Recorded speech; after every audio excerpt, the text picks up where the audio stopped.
Hi friends, German പതാകകളെ പറ്റി അധികമാരും പറഞ്ഞു തരാൻ സാധ്യതയില്ലാത്ത ചില വസ്തുതകളെ പറ്റിയാണ് ഈ സ്പെഷ്യൽ വീഡിയോ. അപ്പോൾ welcome to the world of Germany through Malayali from Deutschland. സമാധാനത്തിൻ്റെയും ഐക്യത്തിൻ്റെയും കാര്യത്തിൽ ലോകരാഷ്ട്രങ്ങളിൽ മുൻപന്തിയിൽ നിൽക്കുന്ന ജർമ്മനിയിൽ 6 പ്രധാന പതാകകളാണുള്ളത്.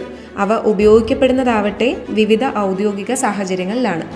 ദേശീയ പതാക അടിമത്തത്തിൻ്റെയും ചൂഷണത്തിൻ്റെയും ഇരുണ്ട കാലഘട്ടത്തെ അനുസ്മരിപ്പിക്കുന്ന കറുപ്പും, പോരാട്ടത്തിലൂടെ വിമുക്തിയിലേക്ക് നയിച്ച രക്തസാക്ഷികളെ അനുസ്മരിപ്പിക്കുന്ന ചുവപ്പും, ഇവയെല്ലാം അതിജീവിച്ച് സ്വാതന്ത്ര്യത്തിൻ്റെയും അഭിവൃദ്ധിയുടെയും അടയാളം സ്വർണ്ണവർണ്ണത്തിൽ ആലേഖനം ചെയ്ത ത്രിവർണ്ണ പതാകയാണ് ജർമ്മനിയുടെ ദേശീയ പതാക.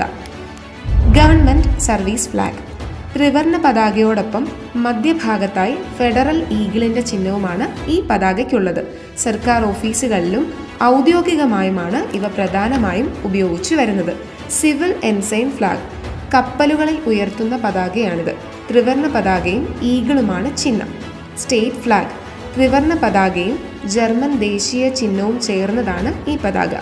ഔദ്യോഗിക സ്ഥാപനങ്ങളിലും ഭരണഘടനാ കെട്ടിടങ്ങളിലുമാണ് ഈ പതാക കാണപ്പെടുന്നത്. ജർമ്മൻ രാഷ്ട്രപതിയുടെ പതാക മഞ്ഞ നിറത്തിൽ കറുത്ത ഈഗിൾ ചിഹ്നമുള്ളതും പ്രത്യേക ആകൃതിയിലുള്ളതുമായിട്ടുള്ള പതാകയാണിത്. കിഴക്കൻ ജർമ്മനിയുടെ പഴയ പതാക പഴയ കമ്മ്യൂണിസ്റ്റ് ഭരണകാലത്ത് ഉപയോഗിച്ചിരുന്ന പതാകയാണിത്. ത്രിവർണ്ണത്തിൽ ഹാമറും കോമ്പസും ഗോതമ്പ് മുദ്രയുമാണ് ഇതിനെ മനോഹരമാക്കുന്നത്. ഈ പതാക ഇപ്പോൾ ഔദ്യോഗികമായി ഉപയോഗിക്കുന്നില്ല. അപ്പോൾ ജർമ്മൻ പതാകകളെക്കുറിച്ച് മനസ്സിലായെന്ന് വിശ്വസിക്കുന്നു. വീഡിയോ ഇഷ്ടപ്പെട്ടാൽ സബ്സ്ക്രൈബ് ചെയ്യാനും ഷെയർ ചെയ്യാനും കമൻറ്റ് ചെയ്യാനും മറക്കല്ലേ. താങ്ക്